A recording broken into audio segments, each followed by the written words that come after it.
आज ये डिस्कस करते हैं 27 अगस्त का शिफ्ट 1 केमिस्ट्री का पेपर जो मेमोरी बेस्ड है।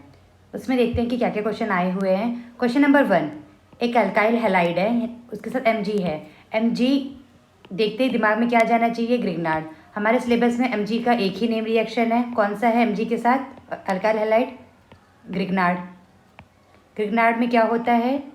RMgX, X मतलब halogen. Fluorine, chlorine, bromine, iodine कुछ भी हो सकता है, बट फ्लोरीन नहीं होगा। क्लोरीन, ब्रोमीन, आयोडीन हो सकता है, पर उसमें फ्लोरीन नहीं होगा अल्काइल हैलाइड में।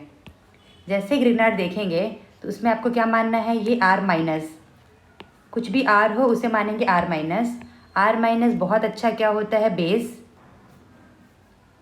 उसके बाद बिहेव करेगा न्यूक्लियोफाइल जैसा। ये रिएक्शन बहुत ही फास्ट होगी।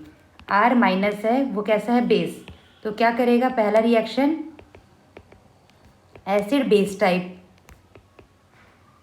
अगर एसिड नहीं है, एसिडिक हाइड्रोजन नहीं है, तो वो क्या करेगा? वो न्यूक्लियोफिलिक सब्स्टिट्यूशन या न्यूक्लियोफिलिक एडिशन सब्स्टिट्यूशन उस टाइप का रिएक्शन होगा। कहाँ पे जाएगा?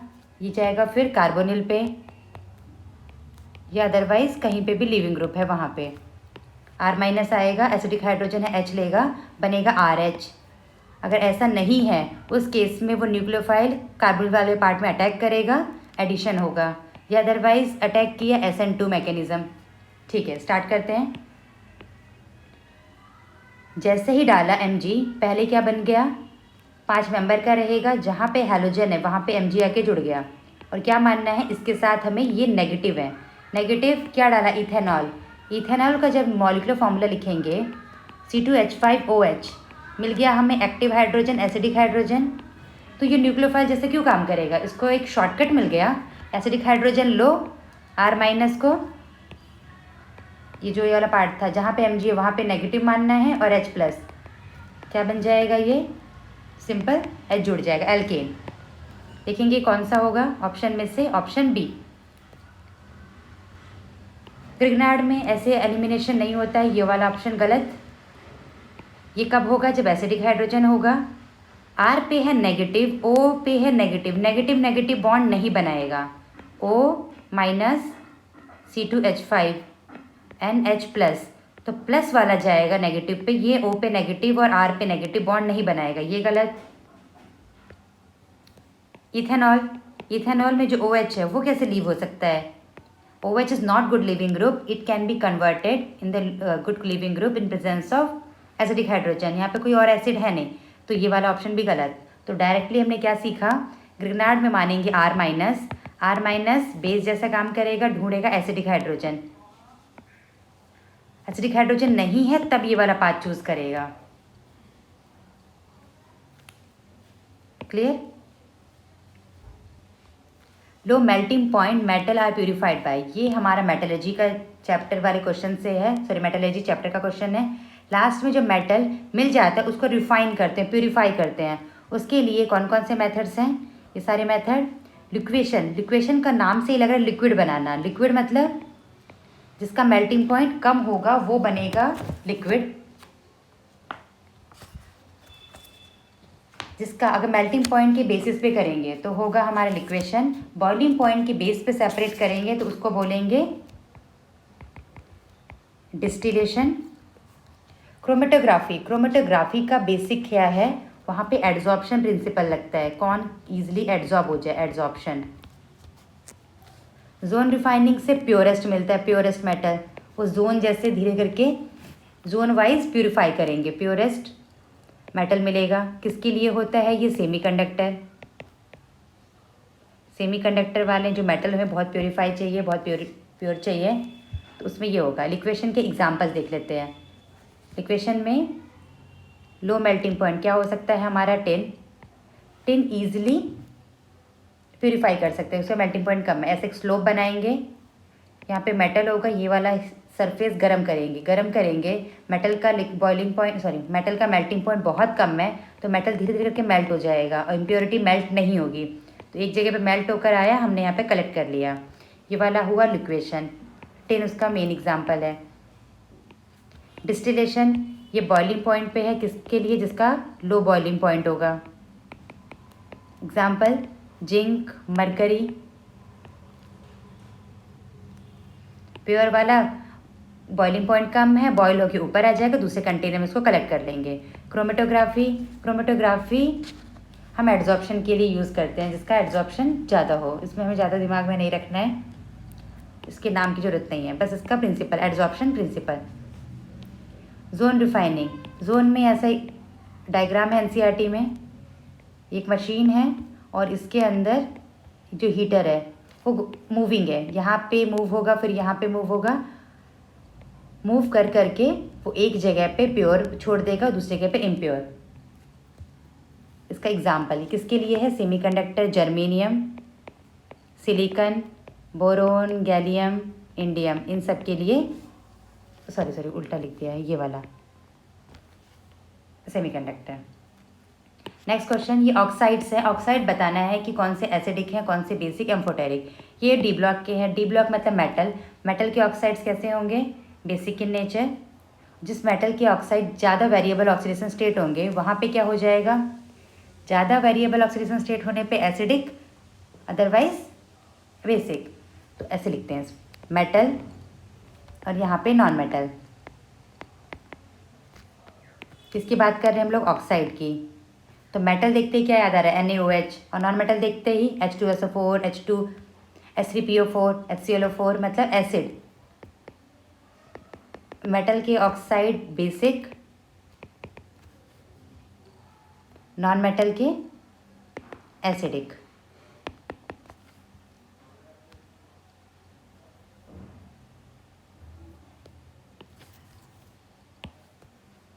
ऑक्सीडेशन स्टेट जितना कम होगा उतना बेसिक स्ट्रेंथ ज़्यादा होगा। Basic strength is inversely proportional to the oxidation number.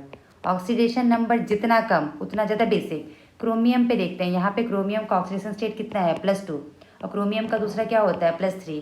कम वाले क्या होंगे? बेसिक। डायरेक्टली दिख रहा है कि मेटल है तो ये इनका नेचर बेसिक होगा। तो और जितना ज़्यादा कम होगा ऑक्सीडेशन स्टेट उतना बेसिक। तो इसमें क्या आंसर आ जाएगा? ये भी बेसिक, वो भी बेसिक।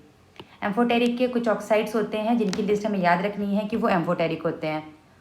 मेटल है तो डायरेक्टली हमें क्या बोल देना है? एम्फोटेरिक, नहीं तो बेसिक। ये वाला क्वेश्चन हमारे पास एम्फोटेरिक ऑक्साइड्स है, इसका लिस्ट बना लेंगे। देख लीजिए, हमने क्लास में भी बहुत बार डिस्कस किया है। ये सारे अगर आ जाएंगे तो हम बोलेंगे एम्फोटेरिक। ये एम्फोटेरिक ऑक्साइड्स हैं। और यहाँ पे जो लिखा है एम्फोटेरिक मेटल, एम्फोटेरिक का मेटल का मतलब ऐसे मेटल्स ये इस एसिड से भी रिएक्ट करेंगे और बेस से भी। एसिड से रिएक्ट करने पर मेटल क्या करते हैं? H2 गैस रिलीज़ करते हैं। ये ऐसे मेटल हैं जो बेस से भी रिएक्ट करने के बाद H2 गैस रिलीज़ करेंगे। एसिड से भी बेस से भी, दोनों में H2 गैस रिलीज़ होगी, और ये हमारे एम्फोटेरिक ऑक्साइड्स हैं।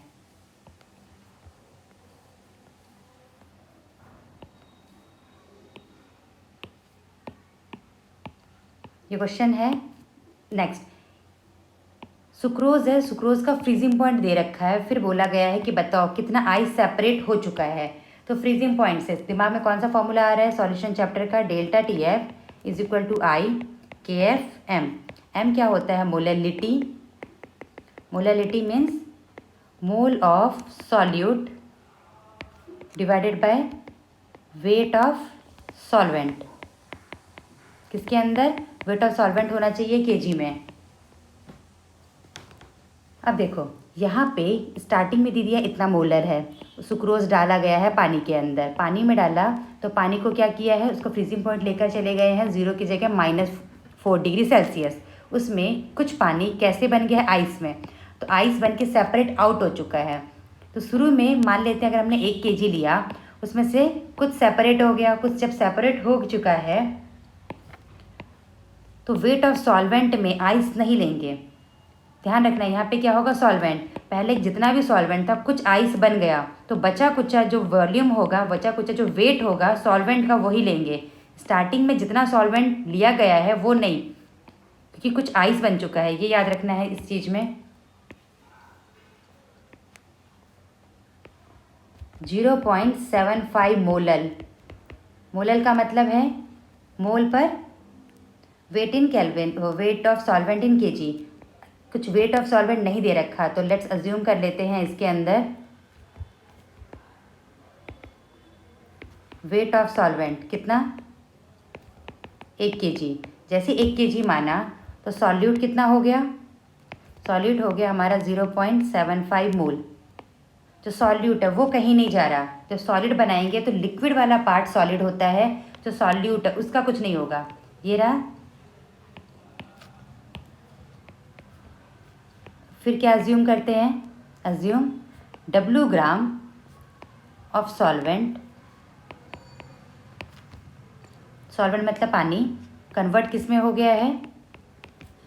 Convert into ice. उतना पानी आइस में कन्वर्ट हो गया है। ये ग्राम में है और यहाँ पे देखो हमने केजी माना है, ध्यान रखेंगे। तो अब कितना अमाउंट पानी बच गया? लेफ्ट सॉल्वेंट, कितना सॉल्वेंट बचा?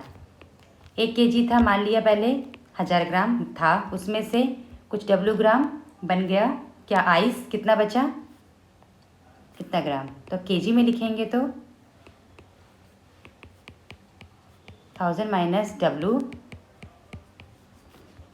इतना सॉल्वेंट। वहाँ पे हमें डेल्टा TF दे रखा है। Freezing point of solution is -4 और सॉल्वेंट का होता है 0। तो डेल्टा TF की वैल्यू कितनी आ गई हमारी? 4। सुक्रोज था, उसका वेंटो फैक्टर लेंगे 1। KF की वैल्यू गिवन है, M का मतलब है मोल 0.75। वेट ऑफ सॉल्वेंट कितना हो गया? 1000 माइनस W। ये भी दे रखा है, KF भी है, सब कुछ गिवन है। ये W बताना है कितना आइस कन्वर्ट हो गया है। तो W निकालेंगे, वही हमारा आंसर होगा। दोबारा देखो, मैं इसको दोबारा बताती हूँ। इसमें करना क्या है? एक कंटेनर है, कंटेनर में सॉल्वेंट है और इसके अंदर क्या है? सुक्रोज। जैसे ही उसको फ्रीज किया तो कुछ पानी आइस बन गया। हमें नहीं पता कितना आइस बना है। मान लिया था हमने कि पूरा सॉल्वेंट कितना था? 1 kg, उसमें से W ग्राम आइस बना। अब कितना सॉल्वेंट बच गया? अब सॉल्वेंट बचा स्टार्टिंग माइनस आइस, इतना सॉल्वेंट। इस सॉल्वेंट के अकॉर्डिंग फॉर्मूले में पुट करेंगे। Delta TF equal to IKF M में mole divided by weight of solvent, जो बचा हुआ सॉल्वेंट है। तो बचे हुए सॉल्वेंट का आ जाएगा, तो ये W पूछा है कि कितना आइस बना है। टिंडल इफेक्ट, टिंडल इफेक्ट पे क्वेश्चन हमेशा यही पूछ रहा है लास्ट 3 सालों से, तो ध्यान रखना है टिंडल इफेक्ट के बारे में। इसकी प्रॉपर्टीज़, टिंडल इफेक्ट से ज़्यादा वो कॉलर्ड्स पे ध्यान दे रहा है, तो कॉलर्ड्स वाले पार्ट पूरा अच्छे से पढ़ना है, क्योंकि कौन कौन सी प्रॉपर्टीज़ होती है, कौन कौन से इफेक्ट्स हैं, कैसे बनता है, कैसे पॉजिटिव सोल नेगेटिव सोल, पूरा का पूरा अच्छे से देखना है। इस केस में जो कॉलर्ड्स हैं ये क्या है? Tyndall effect. Sorry, Tyndall effect कौन शो करेगा? ट्रू सॉल्यूशन नहीं करता, कैंसिल आउट। कॉलर्ड्स करते हैं इन दोनों में से। सस्पेंशन बिल्कुल नहीं करता। लायो का मतलब है लिक्विड या सॉल्वेंट। लिक्विड ना बोल के लिख देती हूँ सॉल्वेंट। ओके। फोबिक मतलब फोबिया और फिलिक का मतलब अट्रैक्शन। मतलब जैसे मिक्स कर रहे हैं तो उसका 2 पार्ट जो होगा, जैसे हम ट्रू सॉल्यूशन में क्या लेते हैं? सॉल्वेंट और सॉल्यूट दोनों में अगर बहुत ज़्यादा इंट्रैक्शन है, अगर पानी है तो हाइड्रोफिलिक बोलते हैं, कोई और सॉल्वेंट होगा तो क्या बोलेंगे? लायोफिलिक। अगर दोनों के बीच में इंट्रैक्शन नहीं है तो उसे क्या बोलेंगे? लायोफोबिक। तो टिंडल इफेक्ट के लिए जो पार्टिकल का साइज़ होना चाहिए वो कैसा होना चाहिए? थोड़ा सा बड़ा होना चाहिए, बहुत छोटे नहीं होने चाहिए। तो इसमें जो लायोफिलिक होते हैं, फोबिक के कंपैरिजन में उन पार्टिकल का साइज़ बहुत छोटा होता है, तो इसका आंसर फिलिक नहीं होगा, क्या होगा? फोबिक। टिंडल इफेक्ट किसके अंदर इफेक्टिव होगा? लायोफोबिक के अंदर। रीड कर लेते हैं। Lyophobic colloids are larger in size compare to the solution, ठीक है। एंड लायोफिलिक मतलब लायोफोबिक का साइज़ बड़ा है, क्यों? इसके बीच में फिलिक में dispersion medium, dispersion phase. Philic का मतलब में अट्रैक्शन है तो पास पास आ जाएंगे, उनके साइज़ छोटे होंगे। और सॉल्यूशन, ट्रू सॉल्यूशन के भी साइज़ छोटे हैं, तो साइज़ भी क्या होना चाहिए? रिलेटिवली बड़ा। टिंडल इफेक्ट के लिए साइज़ मैटर करता है और दूसरा क्या मैटर करता है? जो लाइट है उनमें refractive index between the particle and the disperse phase dispersion medium is quite large, ठीक है। ये फैक्टर हमें याद रखना है। The number of water molecule present in the gypsum, ये तो लास्ट क्लास में डिस्कस किया था हीटिंग वाले पार्ट में। जिप्सम क्या होता है? CaSO4 2H2O। जैसे ही उसको हीट किया, हीट करने पे कुछ पानी उड़ जाएंगे और हाफ हेमी आधा पानी बचेगा। फिर हीट करेंगे, डेड का मतलब कुछ पानी नहीं है, CaSO4.0H2O। Number of water molecule पूछा है, यहाँ पे कितना आ जाएगा 2, जिप्सम में 2, डेड में 0, इसके अंदर हाफ, हाफ मतलब 0.5।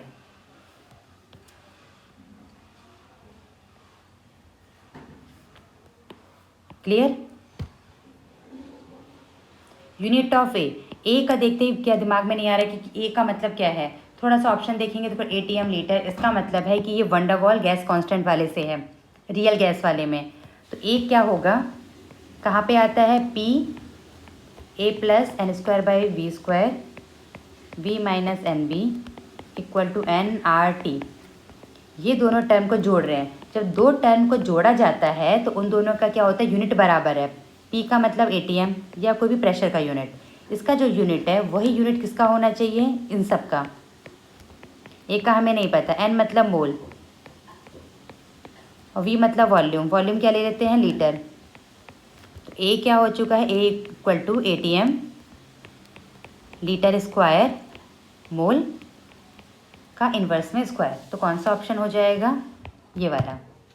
सिमिलरली अगर यहाँ पे पूछा जाता है बताओ B का बताओ क्या यूनिट होगा, तो V माइनस NB, यानी V में से NB को माइनस कर रहे हैं, जो V का यूनिट होगा, V मतलब वॉल्यूम मतलब लीटर इक्वल टू N मतलब मोल, B का यूनिट बताना है। तो B क्या हो जाएगा, litre by mole, litre mole inverse, ये B का होगा। A ethyl phenyl ether can be prepared by the Williamson synthesis, ये असर्शन है, ये उसका रीज़न है। ओके, इथाइल फिनाइल, इथाइल का मतलब 2 कार्बन, फिनाइल मतलब बेंजीन। क्या हम इसको विलियमसन सिंथेसिस से बना सकते हैं। विलियमसन सिंथेसिस होता क्या है, ये होता है ईथर का प्रिपरेशन। उसके अंदर एक अल्काइल हैलाइड होगा और दूसरा हमारा O वाला पार्ट न्यूक्लियोफाइल होगा। O माइनस वाला अटैक करेगा और ये रिमूव हो गया। कैसा जुड़ा, OR। इसमें हमें क्या ध्यान रखना है, जो X है ये लीव हो रहा है, तो लीविंग ग्रुप होने के लिए ये अच्छा लीविंग ग्रुप होना चाहिए, मतलब आयोडीन अच्छा है, आयोडीन होना चाहिए, ब्रोमीन, फिर क्लोरीन, ये तो हो गया लीविंग ग्रुप की बात। O माइनस इस पर अटैक कर रहा है, अटैक तभी अच्छा होगा जब यहाँ पे स्टेडी फैक्टर कम हो, तो प्राइमरी वाला पार्ट हो तो उतना अच्छा अटैक होगा।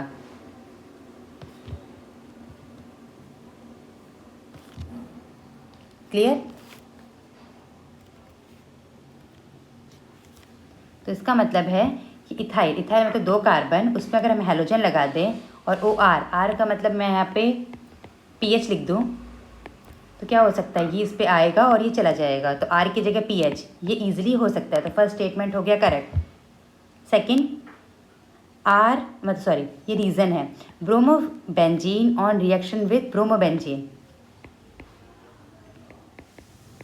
ब्रोमोबेंजीन रिएक्शन किसके साथ कर रहे हैं, इथॉक्साइड। इथॉक्साइड का मतलब है कि 2 कार्बन, सोडियम वाला पार्ट, ब्रोमीन अगर बेंजीन के साथ अटैच है, ब्रोमीन किसके साथ अटैच है, बेंजीन के साथ, यहाँ पे होगा resonance, partial double bond character आएगा, ये इस पे अटैक करेगा, ये निकलेगा। देखने में इजी लग रहा है बट ऐसा नहीं होगा, क्योंकि पार्शियल डबल बॉन्ड है वो इतना इजीली ब्रेक नहीं हो सकता। जब भी लीविंग ग्रुप हो तो अच्छे से लीव हो पाए, लीव होने के लिए वो वाला पार्ट, वो जितना सिंगल बॉन्ड हो, पार्शियल डबल बॉन्ड आएगा तो वो नहीं हो पाएगा। तो ये स्टेटमेंट हो गया करेक्ट, ए इज़ करेक्ट, दूसरा ये B या R जो भी है वो है इनकरेक्ट। यहाँ क्या ध्यान रखेंगे, जब भी हैलोजन बेंजीन के साथ अटैच हो या डबल बॉन्ड वाले कार्बन पे अटैच हो या ब्रिज के कार्बन पे अटैच है, एरोमेटिक वाले पार्ट पे अटैच है, तो ना ही ये SN1 देगा ना ही SN2, ये सब्स्टिट्यूट ईजिली नहीं हो सकते। ऑप्शन में यही ढूंढना है।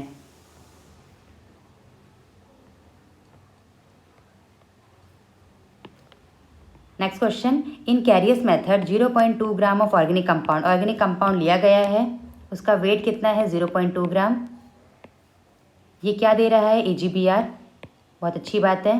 कितना, 0.18 ग्राम। क्या पता करना है, percentage of bromine in the compound, इसके अंदर कितना ब्रोमीन है। परसेंटेज निकालने के लिए क्या चाहिए हमें, weight of bromine divided by total weight, और टोटल वेट कितना है 0.2 इंटू 100 परसेंटेज निकालना है।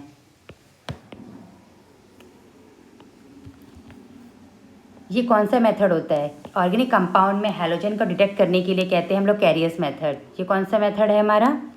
कैरियस मेथड। कैरियस मेथड में क्या यूज़ करेंगे?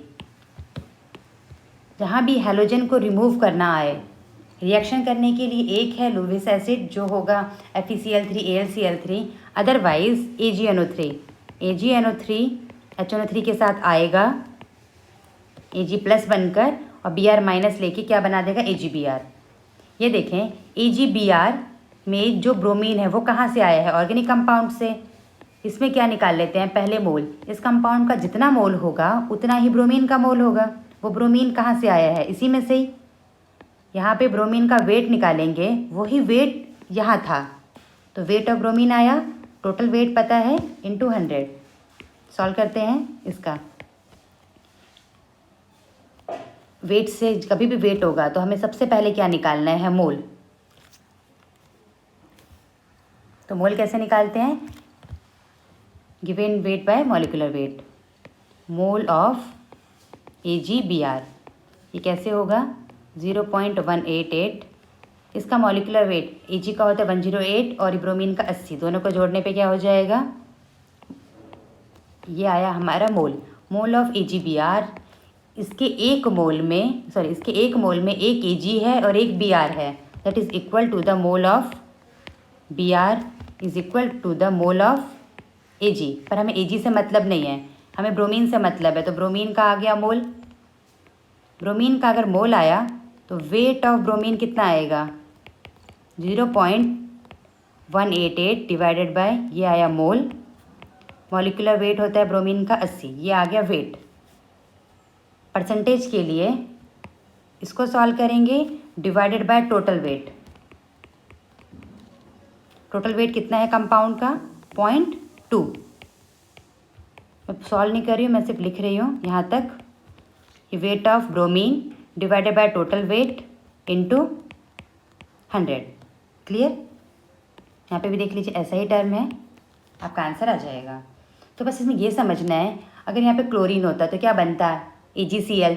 AgCl में जो AgCl का वेट है, वेट से क्या निकालेंगे? मोल। जो AgCl का मोल होगा उस केस में वही किसका होगा? क्लोरीन का मोल। सिमिलर सेम पैटर्न है। यहाँ पे जो आया है वो कहाँ से आया है? ऑर्गेनिक कंपाउंड से आया है। यहाँ पे जितना वेट होगा वही वेट इसके अंदर था। परसेंटेज निकालने के लिए weight divided by total weight compound का। क्लियर?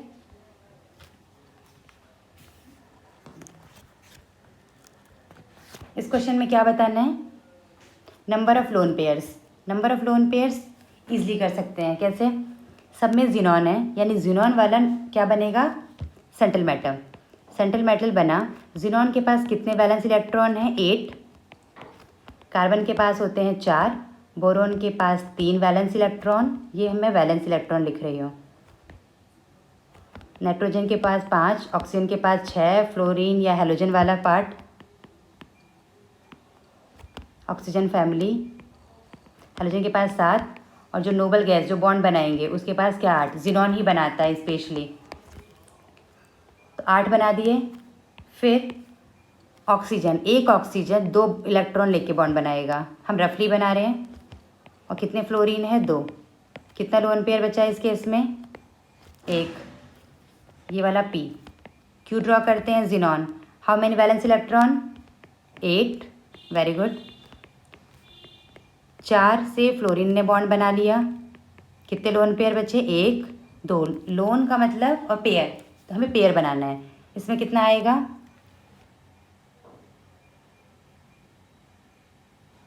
इसका लोन पेयर आया हमारा 2।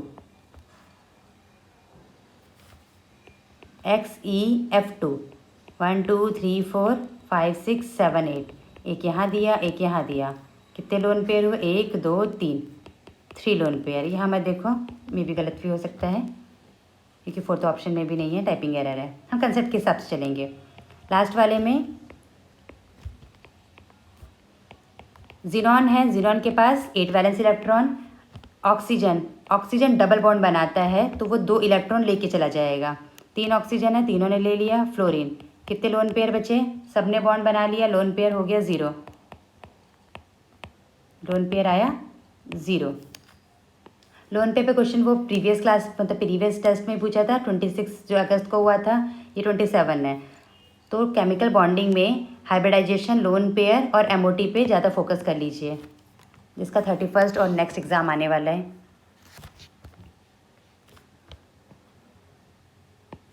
ये सॉलिड स्टेट चैप्टर से है। Fe3O4 MnO इन सब के बारे में बताना है, पैरा है, डाई है। अगर नहीं पता है तो स्किप नहीं करेंगे, पहले ट्राई करेंगे। सारा नहीं पता है ये फेरी वेरी, पर ये तो सबको पता है कि MOT से पता चला था कि O2 कैसा है, पैरामैग्नेटिक। O2 की वजह से ही MOT कंसेप्ट में आया। बाकी सारा हम लोग स्ट्रक्चर से हाइब्रिडाइजेशन से सॉल्व कर पा रहे थे। O2 की जो प्रॉपर्टी थी वो पता नहीं चल पा रही थी, तो O2 की वजह से एक नया कंसेप्ट आया था MOT। O2 कैसा है? पैरा। तो O2 अगर पैरा है तो इसका आंसर क्या हो जाएगा? एक S का A, S का A, इन दोनों में से कोई एक मैच करेगा। फिर जो पता है पहले वो करेंगे। NaCl का मतलब Na+Cl-। इसने एक इलेक्ट्रॉन लूज़ किया, लूज़ करते ही नोबल गैस बना। नोबल गैस में सारे इलेक्ट्रॉन पेयर्ड हैं, और Cl- एक इलेक्ट्रॉन एक्सेप्ट करके ये भी noble gas. All electrons are in pair. जो पेयर में होंगे मतलब दो होंगे, दो मतलब डाया मैग्नेटिक। पैरामैग्नेटिक का मतलब एटलीस्ट 1 अनपेयर्ड। तो इसका क्या आ जाएगा? आर का सी। तो आंसर हो गया हमारा D.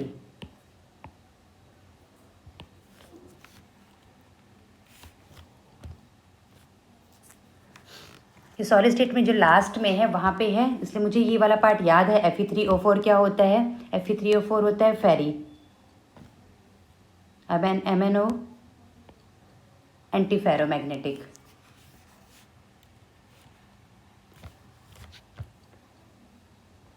Next deuterium, again hydrogen chapter से क्वेश्चन है, उसका isotopes. Deuterium is different from the hydrogen in which property? किस प्रॉपर्टी में वो डिफरेंट है? इफ़ यू रिमेंबर ऑर्गेनिक में हाइपर कॉन्जुगेशन या कोई भी रिएक्शन देखते हैं तो वहाँ पे हम लोग क्या करते हैं, हाइड्रोजन ईजिली ब्रेक होता है, ड्यूटेरियम नहीं ब्रेक होता है। ड्यूटेरियम इतना ईजिली नहीं होता है बट इतना ईजिली नहीं होता, तो it reacts less vigorously. Hydrogen जल्दी रिएक्ट करता है, ये बहुत धीरे धीरे रिएक्ट करता है। हाइड्रोजन वाला बनेगा H2O और ये बनेगा D2O। D2O को कहते हैं heavy metal, heavy water. Beta particle कौन रिलीज करता है? उसका थर्ड आइसोटोप्स। ऑलमोस्ट सेम है बट इस सेम लिखना गलत है।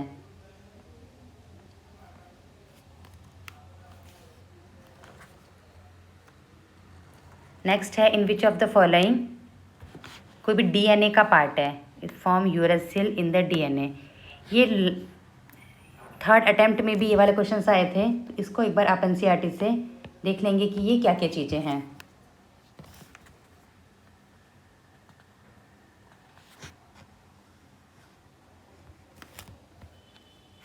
वहाँ पे है AGTC सारा का स्ट्रक्चर, क्योंकि मेरे यहाँ बनाने से वो आपको याद नहीं होगी, पर आप बनाएंगे वो याद हो जाएगा। FeCl3 जब रिएक्ट करेगा इसके साथ, Fe पे आएगा 3+ चार्ज, इस आयरन पे है +2। फेरिक और ये फेरस जब ये कॉम्प्लेक्स बनाते हैं तो कौन सा कॉम्प्लेक्स है? हम डायरेक्ट भी यहाँ से बना सकते हैं। Fe पे 3+, FeCN6 इस पे है आया, एक मिनट, इस आयरन का है ऑक्सीडेशन स्टेट 2, हमें आयरन नहीं देखना है, सॉरी। इस पूरे पे क्या चार्ज आ रहा है? ये K4 है। K4 मतलब 4+, और यहाँ पे क्या हो जाएगा? इस पूरे पे 4- 4- आया। क्रॉस मल्टीप्लिकेशन करेंगे तो क्या बनेगा? ये वाला Fe4 FeCN6, ये 3 टाइम्स। जो चार्ज होगा वो, ये ऑक्सीडेशन स्टेट तो है, वो बात अलग है। जब बनाएंगे तो क्या देखें, जो इस पे चार्ज है वो क्रॉस मल्टीप्लाई हो जाएगा, तो क्या बनेगा? Fe4 यहाँ पे 3। तो करेक्ट ऑप्शन कौन सा हो गया इसका? बी। इसका कलर कैसा होता है? Blue colour. क्लियर ना, ये ऐसे बचपन में पढ़ते थे, Na पे +1 है, Cl पे -1 है, तो ऐसे क्रॉस करके क्या बनाया, NaCl। इसका चार्ज इसके स्टोइचोमेट्रिक पे आ जाएगा, अपोजिट हो जाता है। ये अमीन चैप्टर से क्वेश्चन है, which are the following statement is incorrect about primary amine. जो प्राइमरी अमीन है, फिर ऑप्शन देख लेते हैं। Primary amine are less basic than secondary, हमें क्या बताना है, इनकरेक्ट। सबसे पहले देख लेंगे करेक्ट या इनकरेक्ट। बेसिक में क्या था, 2 डिग्री, 1 डिग्री, 3 डिग्री था, याद करें। अगर इथाइल था तो 2 डिग्री, 3 डिग्री, 1 डिग्री, इस टाइप से। ये है एक्वस फेज में। अगर हम गैसियस की फेज की बात करें, एक मिनट, गैसियस फेज बेसिक क्या होते हैं, बेसिक जो अपना ईजिली लोन पेयर दे, ईजिली लोन पेयर डोनेट करे, चाहे एक्वस में भी यही है, ईजिली जो लोन पेयर दे। तो बेसिक नेचर होने के लिए कौन सा ग्रुप होना चाहिए, +I +M, ये सारे ग्रुप होंगे तो एसिडिक स्ट्रेंथ क्या होगा, सॉरी बेसिक स्ट्रेंथ ज़्यादा होगा। प्राइमरी में एक ही साइड R ग्रुप है, एक ही साइड इंडक्टिव आएगा, सेकेंडरी में 2 साइड, वहाँ पे नाइट्रोजन के पास इलेक्ट्रॉन डेंसिटी बढ़ जाएगा। देखो यहाँ पे R है और सेकेंडरी में 2 बार R है, इधर से भी इंक्रीज होगा, इधर से भी, तो ये ज़्यादा अच्छा बेस होगा।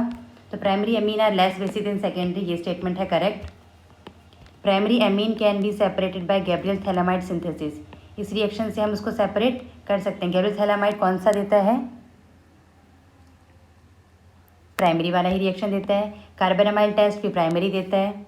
Intermolecular association is more in primary amine than secondary Amin.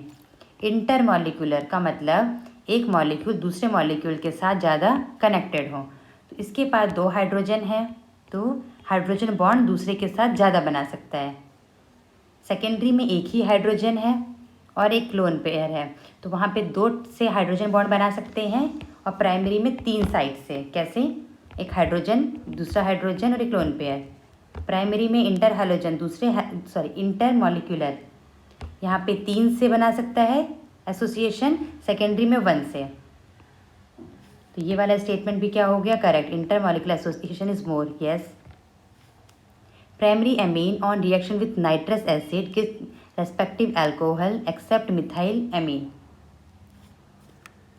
Methyl amine है वो भी मिथेनॉल देगा। ये क्या होता है, नाइट्रस एसिड मतलब HNO3, सॉरी HNO2 या NaNO2 NHCl। जब भी अल्काइल वाला पार्ट होगा तो ये क्या दे देगा, वहाँ पे अल्कोहल, कार्बोकैटायन होगा, वो रीअरेंज भी हो सकता है। NH2, जब NH2 वाला पार्ट होगा तो वहाँ क्या बनेगा, डाइजोनियम, N2 + Cl-। ये जो नाइट्रस एसिड है प्राइमरी अल्काइल अमाइन होगा तो अल्कोहल बनाएंगे, अल्कोहल, अगर बेंजीन वाला पार्ट है तो डाइजोनियम, ये याद रखना है। इस क्वेश्चन में, ये केमिस्ट्री इन एवरीडे लाइफ का क्वेश्चन है कि इनमें से बताना है कि कौन सा स्टेटमेंट, एक मिनट, ऑप्शंस करेक्ट। ये वाला पार्ट NCERT में डायग्राम है, एक बार आप सारे डायग्राम को देख लेंगे तो ईजिली हो जाएगा। प्रीवियस एग्जाम में आया था ट्रैंकुलाइज़र का एक स्ट्रक्चर था, तो पता चल गया कि वहाँ से क्वेश्चंस आने वाले हैं नेक्स्ट शिफ्ट में, तो फटाफट हम लोग सारे देखेंगे। तो फिर ये बोला गया था कि ये वाला स्ट्रक्चर आ सकता है। मेरे को ये याद था कि जो ब्रिज वाले बनेंगे वो कौन होते हैं, नार्कोटिक होते हैं। तो ऐसे सारे स्ट्रक्चर हम याद अगर नहीं कर सकते हैं, इतना पॉसिबल नहीं होगा, बहुत सारे स्ट्रक्चर्स हैं, उनका सिर्फ आइडिया देख लेंगे कैसा होता है, कुछ ट्रिक बना लेंगे। हमें स्ट्रक्चर नहीं बनाना है, सिर्फ बताना है कि ये क्या चीज़ें हैं। तो C and D ये क्या है हमारा, नार्कोटिक। और ट्रैंकुलाइज़र में था वो नाइट्रोजन वाला पार्ट था, और इक्वेनिल, ऐसे करके नाम कुछ कुछ याद करेंगे, हो जाएगा। इसका यहाँ पे क्वेश्चन नहीं दे रखा है, सॉल्यूशन के थ्रू देख लेते हैं। जो ट्रिपल बॉन्ड है, ट्रिपल बॉन्ड में जो टर्मिनल हाइड्रोजन होता है वो कैसा होता है, एसिडिक, Na + NH2-, ये बेस है। बेस क्या करेगा, ये हाइड्रोजन ले जाएगा, जैसे ही हाइड्रोजन लेके गया तो क्या बन जाएगा, C पे नेगेटिव, और NH2 ने ले लिया, वो बन गया NH3, ये आ गया negative, it become a nucleophile. Nucleophile क्या कर सकता है, न्यूक्लियोफिल सब्स्टिट्यूशन, लिविंग ग्रुप देखेगा, यहाँ पे ब्रोमीन है, OH है। कौन अच्छा लिविंग ग्रुप होता है? OH अच्छा लिविंग ग्रुप नहीं है, उसको कन्वर्ट करना पड़ता है इन प्रेजेंस ऑफ एसिड। कहीं पे भी एसिड नहीं दे रखा, C- है, वो आके अटैक करेगा ब्रोमीन को और ये चला जाएगा। और अदरवाइज स्ट्रॉन्ग न्यूक्लियोफाइल है तो कौन सा मैकेनिज्म होगा ये? SN2। SN2 के लिए स्टेरिक फैक्टर कम, ये है प्राइमरी और ये वाला पार्ट है सेकेंडरी। तो SN2 प्राइमरी में फास्ट होता है, फिर सेकेंडरी, फिर टर्शरी। तो सबसे फास्ट कहाँ होगा? वो यहीं पे रिप्लेस करेगा, ब्रोमीन को हटा देगा, ये वाला पार्ट एज इट इज़ जुड़ गया। हाइड्रोजन कार्बन के नंबर काउंट कर लेंगे, हाइड्रोजन की जरूरत नहीं, सॉरी कार्बन के काउंट कर लेंगे, हो जाएगा वहीं से इतना। H2PD ये किसका काम करेगा? ये करेगा रिडक्शन। ट्रिपल बॉन्ड है, उसको क्या बना देगा? यहाँ पे H। हाइड्रोजिनेशन में अगर पॉइजन होता तो एल्काइन को कन्वर्ट करेगा एल्कीन में, फिर एल्केन में। अगर पॉइजन नहीं है तो डायरेक्टली क्या कर देंगे हम उसको? एल्केन में कन्वर्ट। CrO2 मतलब ये ऑक्सीडाइजिंग एजेंट है तो उसको ऑक्सीडाइज करेगा, यहाँ पे प्रिंटिंग एरर है। एल्डिहाइड नहीं तो कीटोन में, स्ट्रॉन्ग ऑक्सीडाइजिंग एजेंट होगा तो एसिड में। क्लियर?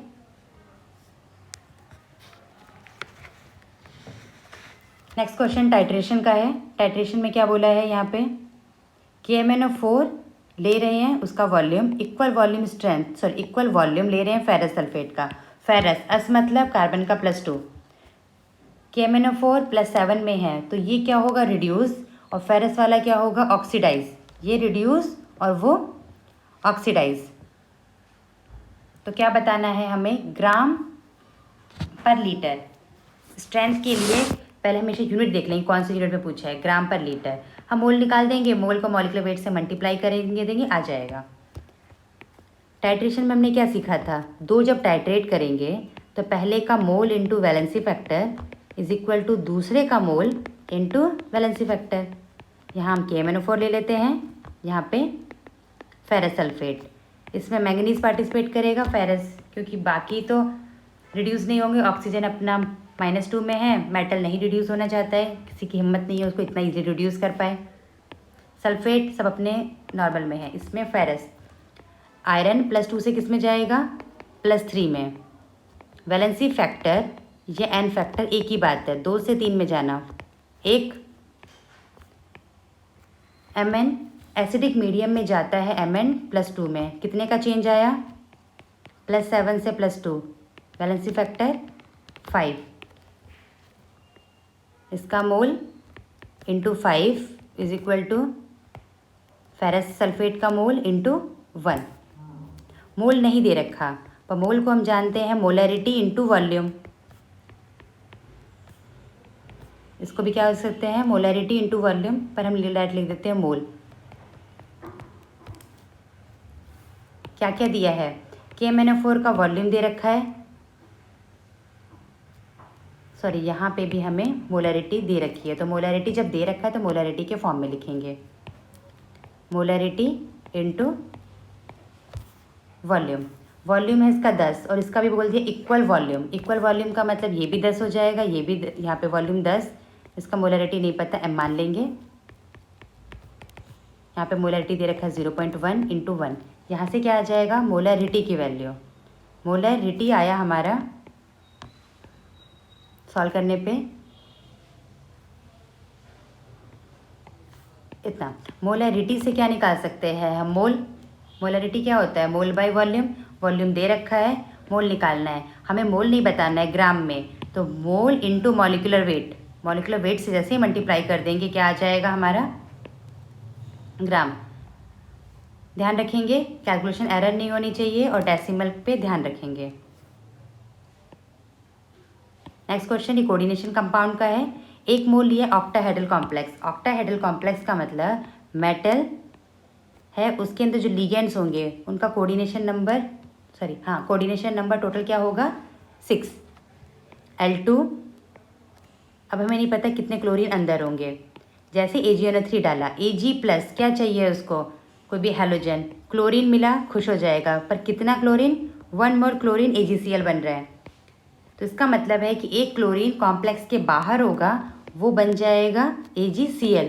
ये क्लोरीन जो बना है वो कहाँ से आएगा, एक बाहर, 3 थे, एक बाहर है, तो अंदर कितने होंगे, 2। हमें टोटल कितना करना है इसको, ऑक्टाहेड्रल का मतलब 8 नहीं, ऑक्टा मतलब होता है 8 फेस। तो 8 फेस कैसे बनेंगे, जब 6 को अरेंज करते हैं तो हमारा 8 फेस बनता है। तो ध्यान रखेंगे ऑक्टाहेड्रल में कंफ्यूज नहीं होना है, 8 डेंटिसिटी नहीं, कितना होना चाहिए वहाँ पे, कोऑर्डिनेशन नंबर भी 8 नहीं, कोऑर्डिनेशन नंबर 6। और टेट्राहेड्रल के लिए कोऑर्डिनेशन नंबर 4। ये है ऑक्टाहेड्रल, ये है टेट्रा।